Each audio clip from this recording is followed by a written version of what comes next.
Marvel ने कुछ जबरदस्त स्टोरीज को बर्बाद कर दिया है। आप एक बार इमेजिन करके देखो कि अगर गॉर को हराने के लिए 3 टाइम स्ट्रीम से थॉर सामने आते तो कैसा होता।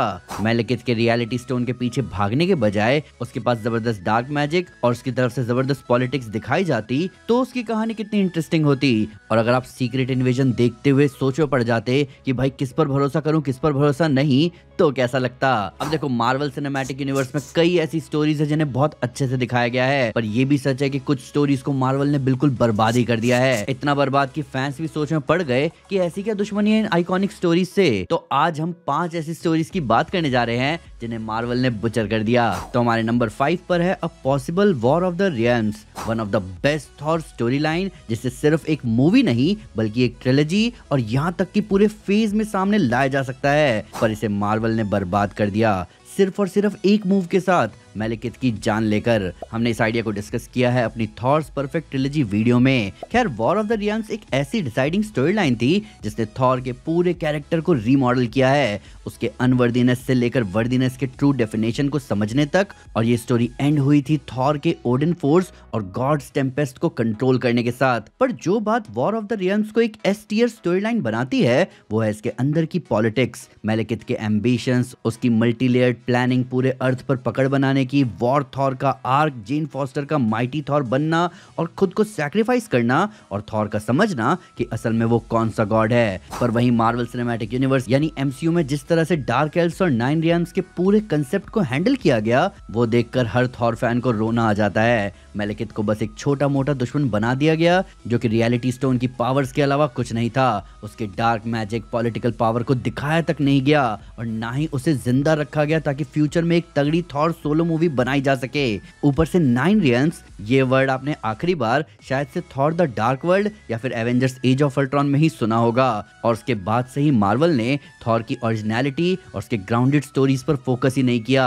तो मार्वल ने थॉर के बैकग्राउंड को ऐसा बर्बाद किया है कि हमने 2017 के बाद से कोई भी कहानी नहीं देखी जो उसके नॉर्थ रूट्स तक जाती हो। खैर, हमारे नंबर 4 पर तो वो शो है जिसे लोग भुला ही चुके हैं, या अगर किसी को याद भी हो तो वो भी उसे भुला देना चाहेंगे क्योंकि एमसीयू ने खुद इसे भुला दिया है। और ये है सीक्रेट इन्वेजन, एक स्टोरी जो आपके अंदर आपकी गर्लफ्रेंड से भी ज्यादा ट्रस्ट इश्यूज दे देगी। इतना ट्रस्ट इशू कि आप सोच में पड़ जाओगे कि कौन सा सुपर हीरो असली है और कौन है स्क्रल। जहां दुनिया को ये रियलाइज होता है कि कई सालों से स्क्रल्स ह्यूमैनिटी और सोसाइटी में घुस चुके हैं। हमारे आसपास के लोग जिन पर हम विश्वास करते हैं, जानते हैं, वो सब स्क्रल्स हो सकते हैं। और धीरे धीरे हमें पता चलता है कि जो मेजर हीरोज हैं जैसे कि इलेक्ट्रा, हैंक पिम और यहाँ तक कि स्पाइडर वुमन, वो सब के सब स्क्रल्स हैं। और फिर पूरे अर्थ पर एक ऑल आउट इन्वेजन शुरू हो जाता है स्क्रल्स और सुपर स्क्रल्स का, जिनके अगेंस्ट खड़े होने के लिए हीरोज को अलग अलग टीम्स में सामने आना पड़ता है। और फाइनली सीक्रेट इन्वेजन को खत्म किया जाता है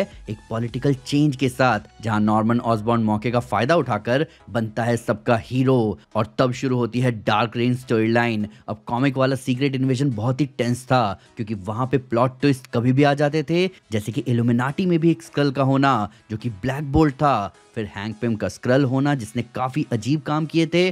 पर वहीं मार्वल ने सीरीज अडेप्टेशन में इस पूरी स्टोरी को बस एक एस्पियोनाज स्टोरी बना डाला, जहां पर ग्रेविक की दुश्मनी पर ज्यादा फोकस रखा गया। और जो सबसे इंपॉर्टेंट हिस्सा है सीक्रेट इन्वेजन का, वो था ही नहीं सीरीज में, ना ही कोई सीक्रेट था और ना ही कोई इन्वेजन। ग्रेविक बस ह्यूमन सोसाइटी को खत्म करना चाहता था, जबकि उन्हें दिखाना चाहिए था कि स्क्रल्स इन्वेड और इन्फिल्ट्रेट कर रहे हैं। वो हायर स्टेक, वो फीलिंग ऑफ ट्रस्ट इशू और इनसिक्योरिटी सब दिखाना चाहिए था, जहां हर एक हीरो को एक दूसरे पर डाउट होने लग जाता। पर इस स्टोरी लाइन को मार्वल ने बनाकर रख दिया गाया का सेटअप ग्राउंड, जिसके फ्लॉप होने के बाद ना ही सिर्फ गाया की स्टोरी गैया चढ़ने गई, बल्कि यही सीरीज रीजन बनी आर्मर वॉर्स के कैंसिलेशन का। पर अब जो हमारे तीसरे नंबर पर है दोस्तों, उसे तो मार्वल ने बस एक कॉमिक रिलीफ के लिए बर्बाद कर दिया, और वो है प्लैनेट हल्क स्टोरी लाइन। अब जो भी इस स्टोरी लाइन के बारे में जानता है वो जानते होंगे कि प्लैनेट हल्क की कहानी एक हार्ट ब्रेकिंग ट्रेजेडी से शुरू होती है और ये दिखाती है कि एक अंडरडॉग फ्रॉम अंडरग्राउंड टाइप वाली स्टोरी, जहां हल्क एक गुलाम से लेकर वॉरियर और फिर एक लिबरेटर बनता हुआ आखिरी में किंग बनता है। प्लैनेट हल्क को आप हल्क की पर्सनल बेस्ट स्टोरी में से एक कह सकते हैं, जहां हल्क अपनी खुद की लड़ाई लड़ रहा होता है। वो खुद से डिसीजन बनाता है, ग्लैडिएटर्स की लड़ाई लड़ता है, अपनी टीम बनाता है, खुद से एक पॉलिटिकल विद्रोह शुरू करवाता है, एक प्लैनेट के करप्ट गवर्नेंस के अगेंस्ट खड़ा होता है और आखिर में पूरे प्लैनेट को आजाद करवाता है। और आप इस बात की अहमियत समझो दोस्तों, इस कहानी की शुरुआत में हल्क को अर्थ से ये कहकर निकाला गया था कि वो इस प्लैनेट के लिए और वहां के लोगों के लिए खतरा है, एक हैवक है। और उसी स्टोरी के दौरान और उसके एंड में हल्क ने इस बात को गलत साबित किया, सकार को बचाते हुए। हल्क का इससे बेहतरीन कैरेक्टर आर्क अब क्या दिखा पाओगे, पर इतने अच्छे, इतने बेहतरीन स्टोरी लाइन के एलिमेंट्स को बस थॉर रैग्नारॉक मूवी में एक कॉमिक रिलीफ के लिए बर्बाद कर दिया गया। हल्क के इंटेंस आर्क को बचकाने बिहेवियर में बदल दिया गया, रेड किंग की जगह मजाकिया गे ग्रैंड मास्टर रख दिया गया और एक रिस्पॉन्सिबल हल्क की जगह एक मटेरियलिस्टिक और अय्याश जीवन जीने वाला हल्क बना दिया गया। इससे ज्यादा भी कोई नीच ख्याल था मार्वल तो बता देता, मन में नहीं रखता। पर अगर आपको इस बुचरिंग से दुख हुआ होगा तो हमारे नंबर 2 पर जो है वो तो अनमैच्ड है दोस्तों, और शायद आप सबने इसे गेस भी कर लिया हो, और ये है गॉड बॉम्ब स्टोरी लाइन। तो अगर आपको जेसन एरन की Thor the God of thunder story line पता है तो आपको क्लियर आइडिया होगा कि गॉड द गॉड बुचर क्या ही जबरदस्त कैरेक्टर था और उसके मोटिव्स और उसके एग्जीक्यूशन कितने ग्रैंड लेवल पर थे। और जिन्हें नहीं पता हो मैं क्विकली बताता हूँ। तो ऑल ब्लैक नेक्रोसॉर्ड मिलने के बाद गॉड सभी गॉड्स को मारने निकलता है, पर वो रियलाइज करता है कि वो एक एक करके कब तक गॉड्स को मारता रहेगा। तो वो सीधा जाके पकड़ता है शैड्रैक को, जो कि गॉड ऑफ बॉम्ब्स होता है, और वो उसे बनाने को कहता है एक ऐसा एंटी डिविनिटी वेपन जो कि टाइम स्ट्रीम में फटेगा और उसका इफेक्ट ये होगा कि across the time stream of multiverse जितने भी गॉड्स पैदा हुए हैं, जितने भी गॉड्स पैदा हुए थे या आगे भी होंगे, वो सब एक ही बार में मारे जाएंगे। यानी गॉड पूरे मल्टीवर्स से सारे गॉड्स को मिटा देना चाहता था। अब गॉड को रोकने के लिए पास्ट, प्रेजेंट और फ्यूचर के थॉर्स एक साथ होते हैं और उनकी बैटल शुरू होती है गॉर के साथ। गॉर इन तीनों थॉर्स को हरा देता है, पर आखिर में अपना थॉर सीधा गॉड बॉम्ब के कोर में चला जाता है और वो उस गॉड बॉम्ब की पावर को भी खुद में एब्जॉर्ब कर लेता है, जो पूरे मल्टीवर्स के इनफाइनाइट गॉड्स तक को मार डालने की पावर रखती है। पर थॉर एक अलग ही देवता है, वो तब भी गॉड बॉम्ब को झेल जाता है। पर मार्वल ने थॉर लव एंड थंडर में इस पूरी कहानी पर जो कैंची चलाई है कि कोई दर्जी भी इसे वापस सिल नहीं पाएगा। गॉर के पूरे कैरेक्टर को इतना हल्का बना दिया गया कि क्या ही कहें। वहीं पूरी मूवी के दौरान किसी भी इम्पेंडिंग डूम वाली फीलिंग आई ही नहीं। ज़्यूस लहरा रहा है, बलखा रहा है, थॉर बिल्कुल भी सीरियस नहीं लग रहा। वहीं माइटी थॉर का अलग सब प्लॉट चलाया जा रहा है और कॉमिक जैसा कोई फाइनल स्टैंड भी नहीं देखा गया एटर्निटी वाले एंगल की वजह से। तो इन शॉर्ट गॉड बॉम्ब जो कि गॉर के हेट्रेड और थॉर के ग्रैंडोर की कहानी थी, उसे मार्वल ने बस एक भद्दा मजाक बनाकर रख दिया। अब हमारी नंबर 1 पर एक एक्समैन स्टोरी है जिसे लेकर फॉक्स कभी श्योर हो ही नहीं पाया, और वो है डार्क फिनिक्स सागा। अब हम सभी का बचपन मार्वल सिनेमैटिक यूनिवर्स से पहले एक्समैन के यूनिवर्स के साथ बीता था, जिसे हमने बड़े होकर पूरी तरह डिटेल में समझा।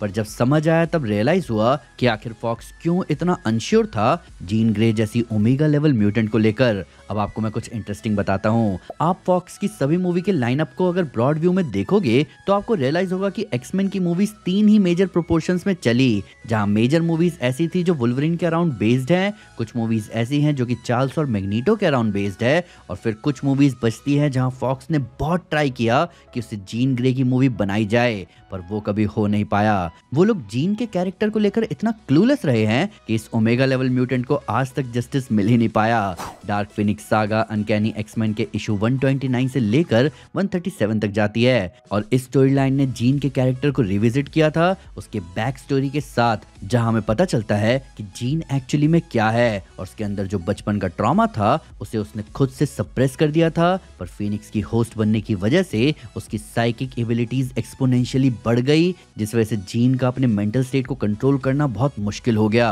और फिर किस तरह एक्समैन को उससे डील करना पड़ा, साथ ही उन विलन से जो जीन की इंस्टेबिलिटी का फायदा उठाना चाहते थे।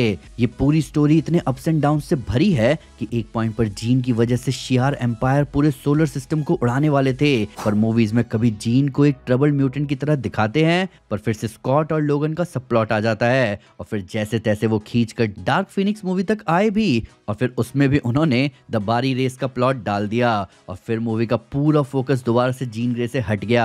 तो कॉमिक बुक फैंस तो जानते हैं कि जीन ग्रे बहुत ही ज्यादा पोटेंशियल रखती है एक डीप और इमोशनल टर्मोइल वाली स्टोरी लाइन को सामने रखने का, जो मार्वल को एक डीप एज दे सकता है, पर दुख की बात है कि आज तक वो एग्जीक्यूट नहीं हो पाया। तो ये थी टॉप 5 स्टोरी लाइंस, वो बढ़िया स्टोरी लाइंस जिन्हें मार्वल ने बर्बाद कर दिया। हालात फिलहाल ऐसे हैं कि फैंस अभी सीक्रेट इन्वेजन का नाम तक नहीं सुनना चाहते, पर मेरे हिसाब से ये थोड़ा कंट्रोवर्शियल हो सकता है, पर मेरे हिसाब से सीक्रेट इन्वेजन का सीजन 2 आना चाहिए ताकि मार्वल अपनी गलती सुधारे और इस आइकॉनिक स्टोरी को जस्टिस दे। यहाँ तक कि मेलेकिथ को वापस लाओ या फिर उसके लड़के को वापस लाओ, पर वॉर ऑफ द रियल्म्स की पॉसिबिलिटी अभी भी होनी चाहिए मार्वल में। हम सब जानते हैं कि अच्छे राइटर्स खराब स्टोरीज को भी बढ़िया कर देते हैं। अगर आप सीक्रेट इन्वेजन और अनवर्दी थॉर की पूरी स्टोरी जानना चाहते हैं तो मैं आपको मेरा सुपर कॉमिक्स चैनल रेकमेंड करूंगा। वीडियो अच्छी लगी तो लाइक जरूर करें, चैनल को सब्सक्राइब करना ना भूले, साथ ही साथ एक स्टेप आगे आकर अपने फेवरेट चैनल को सपोर्ट करें मेंबरशिप लेकर। Thank you guys, this is Aman Sinha and you are super piece.